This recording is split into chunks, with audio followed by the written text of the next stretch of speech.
Hello everyone, আমি ঝিলিক। আমার নতুন একটা ভিডিওতে তোমাদের এত এত ভালোবাসা। তো দেখো আজকের ওয়েদারটা সেই ছিমছিমে বৃষ্টি বৃষ্টি ভেজা রাস্তা। আর আমি এখন একটু চা খাচ্ছিলাম ব্যালকনি থেকে ভিউটা দেখতে দেখতে। তো দেখো তারপর চলে এলাম কিচেনে। ও হ্যাঁ, টাইমটা বলে দিই, এখন ওই 7:30 মতো বাজে। আজকে না ছেলেকে স্যান্ডউইচ দেবো, তো ঝটপট একটা বানিয়ে নিচ্ছিলাম। গাজর, বিট, শসা গ্রেট করে নিচ্ছিলাম। তোমাদের হাতে টাইম না থাকলে তোমরা এইভাবে কিন্তু বাচ্চাদেরকে বানিয়ে দিতে পারো, তাড়াতাড়ি হয়েও যাবে আর হেলদিও হবে। গাজর, বিট, শসা এটা তো একটা হেলদি খাবার। তো যাই হোক, এইগুলো আমি ভালো করে দেখো সবগুলো নিয়ে গ্রেট করে দিচ্ছিলাম। আর আলুটা আজকে আর দিলাম না, আলুটাও তোমরা সিদ্ধ করে এতে দিতে পারো, কোনো অসুবিধা নেই। তো আজকে আমি 3 রকম দিয়েই করছি, গাজর, বিট আর হলো শসা। তিনটেকে ভালো করে দেখো এখানে গ্রেট করে নিচ্ছিলাম। আর গ্রেট করে নেওয়ার পর না, তোমরা কিন্তু এখানে যারা এগ দিতে চাও, মানে ডিমও দিতে চাও, আমি তো বাচ্চাকে স্কুলে ডিম দিই না, বই থাকে বলে, তো তোমরা ডিম চাইলে ডিম সিদ্ধ করেও কিন্তু গ্রেট করে নিতে পারো, কোনো অসুবিধা নেই, আরও ভালো টেস্টি হবে। তো আমি যেহেতু ডিমটা বাড়ি থেকে খাইয়েই পাঠাই, তাই ডিমটা আর স্যান্ডউইচে দেবো না।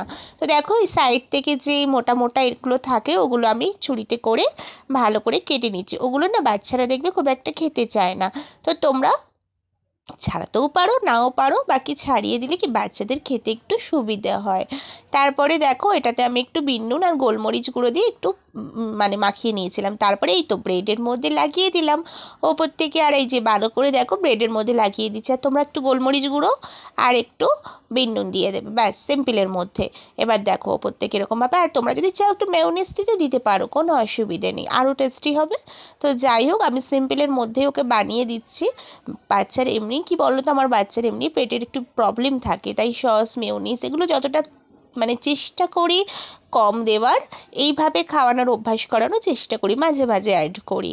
তারপরে দেখো একটু হালকা বাটার দিয়ে আমি শিখে নিয়ে ব্যাস হয়ে গেল, আমাকে স্কুলে দিয়ে দিয়েছি, ও চলে গেছে। এরপরে দেখো হাজব্যান্ড মাছ এনেছিল, মাছগুলো ধুয়ে মুছে রাখলাম, কিন্তু এখন মাছ রান্না লাঞ্চে করব না, এখন বানাবো ডিমের ঝোল। তো চলো ডিমের ঝোলটা ঝটপট করে নিই। এখন আজকে লাঞ্চের মেনু হলো আমার ডিমের পাতলা করে ঝোল করব, আর করব কুমড়ো শাকের চচ্চড়ি। আর মাছগুলো লাস্টে ভেজে নেব, কারণ মাছটা কিন্তু রাত্রিবেলা রান্না হবে ডিনারে। তো এখন আমি মাছ করছি না, এখন করছি ডিমের ঝোল। তো চলো, এই যে দেখো মশলা, দেখুন ডিম আলুগুলো কষিয়ে নিচ্ছিলাম ভালো করে। আর আমি, অনেকে আছে না মশলা কষিয়ে আলুগুলো দিয়ে ভালো করে কষিয়ে সিদ্ধ হয়ে আসলে ডিমগুলো দাও, আমি একেবারেই ডিমগুলো আলু দিয়ে একসাথে কষিয়ে নিয়ে এই যে জলগুলো দিয়ে দিলাম। আর এতে না ডিমের মধ্যে মশলাটাও তো প্রথম থেকে ঢোকে, তাই ডিমগুলো বেশ খেতে খুব টেস্টি লাগে। আর এটা দেখো কুমড়ো শাক, কুমড়ো শাক তো আশা করি সবাই চেনো, কিন্তু এইখানে নেপালে এইটাকে পাহাড়ি ফার্সি শাক বলে। আর এটা একটি মানে অ্যাকচুয়ালি এটা পাহাড়ের থেকে আসে শাকটা, মানে কুমড়ো শাকটা, এটা এখানের পাহাড়ি কুমড়ো শাক। কিন্তু আমরা তো কুমড়ো শাক বলি, নেপালিরা কিন্তু এটাকে ফর্সি শাক বলে। তো যাই হোক, চলো কুমড়ো শাকের চচ্চড়ি তো করবো, তার জন্য তো দরকার মাস্ট কুমড়ো। তো কুমড়োটাকে এই যে দেখো, চলো একটু বড়ো সাইজের আছে, চলো ভালো করে কুমড়োটাকে কেটে নিয়ে কুমড়ো দিয়ে, বেগুন দিয়ে, আলু দিয়ে আজকে বানাবো কুমড়ো শাকের চচ্চড়ি। তো এই যে দেখো আলু, কুমড়ো, বেগুনটাকে ভালো করে ভেজে নিলাম। আর দেখো এখানে কুমড়ো শাকটাকে ভালো করে ধুয়ে রেখে দিয়েছি। সবুজ জিনিস কি বলো তো, দেখতে বেশ লাগে, তাই না?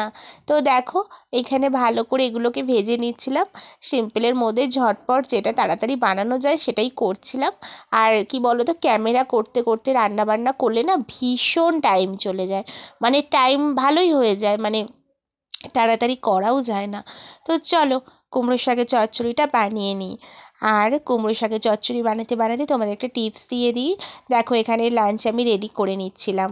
তো টিপসটা হলো, তোমরা স্নানের জলে বৃহস্পতিবার দিনে যদি হলুদ মিশিয়ে স্নান করতে পারো তো আয় বৃদ্ধি পায়। তো তোমরা করে দেখতে পারো, এই টিপসটা ফলো করতে পারো। তো দেখো এখানে কুমড়ো শাকের চচ্চড়ি আর পাতলা পাতলা করে লাল লাল ডিম আলুর ঝোল।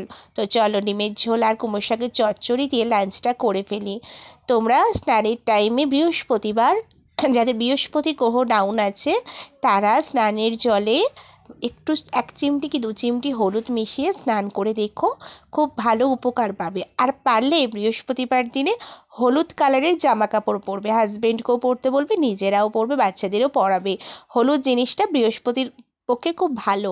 তাই বৃহস্পতিবার হলুদ জামা কাপড় পরো আর হলুদ কোনো ফল খাও।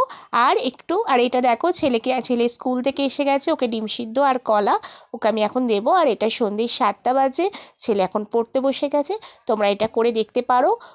হলুদ করবে বৃহস্পতিবার দিনে, হলুদ দিয়ে স্নান করো, হলুদ জামা কাপড় পরো, ঠিক আছে? আর পারলে একটু হলুদের টিপ লাগাও কপালে, খুব ভীষণ উপকার পাবে। তো দেখো রাত্রিবেলা এখন 11:30 বাজে, মাছের ঝোল ভাত হয়েছিল। আজকে আর রুটি আমার জন্য বানাইনি, শরীরটা ভালো ছিল না, তাই ভাতই খেয়ে নিলাম। তো চলো মাছের ঝোল দিয়ে তৃপ্তি করে ভাত খেয়ে নিই, খেয়ে শুয়ে পড়বো। তো চলো আজকের মতো টাটা, গুড নাইট।